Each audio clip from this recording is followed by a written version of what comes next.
hay số chúng yo mu yuan nào đọc cho phùng máu thì nó mỹ nè tụi nó mỹ nè là nè nè cái thứ cho nên nè ngã trò yam mô nè mỹ nó yêu ba cái con ta nè mỹ tụi nó cứ khổ một nhau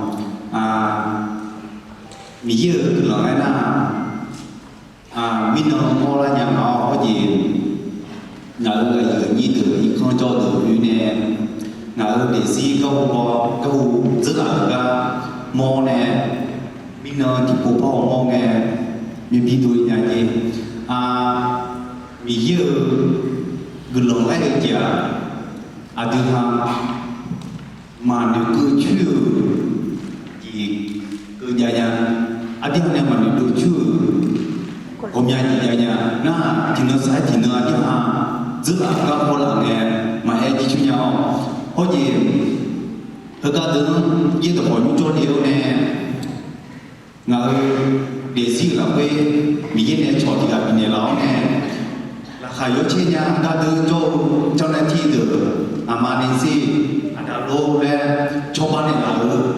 chỉ còn nhiều nhà nhà mẹ cái không bao giờ ba tỉnh nhà gì nè na từ năm xe em mỏ na có gì ngắm trả lấy em nó mình ba mình nó ngắm trả ai nói những gì nó nhỏ đại nhỏ mà còn đi ngã có sai yếu cái này là nó na thì mình nè ngã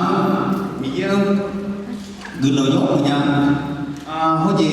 ngã nếu mà nếu đối chua gì ngã nếu mà nếu cứ gì giá nhà họ cái tương cho đi nè cho họ bố mô cao đủ còn đi ra đấy na cho tụi cho sao còn đi ra đấy na cái thứ cho nên là nhiều như cho mình nung được dùng cả năng lượng có sạc cái mà cho bạn này là ở cái không nghe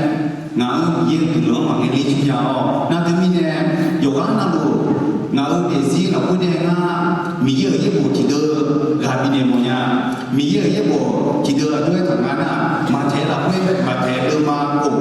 đưa ra sung sung là cái thằng mình giờ u lăng gì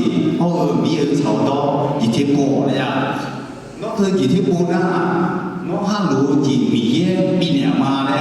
ngã cái thứ gì tôi có những cái hơn nghe thôi chỉ quý chỉ giá này lên thì mà nó mình điều ngã ở đây ngã cái thứ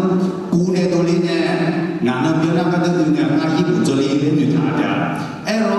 in nữa cái này không nghe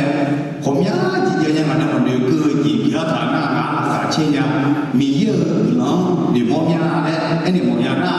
với tôi hỏi những chủ giá này thì nó mình nhớ thôi thì nó sai thì nó món cái thì cho nó không có gì nha nhiều như là thì mình món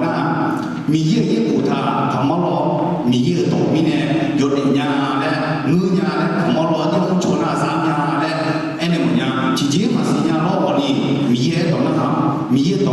mình giờ không lo chỉ có này mình giờ sau này tôi chỉ tiếp bộ rồi quay ra mình giờ anh đi hàng thì đủ đấy xin nhà chỉ này là chỉ này cái gì như thế là tôi bị nhục nhã được mà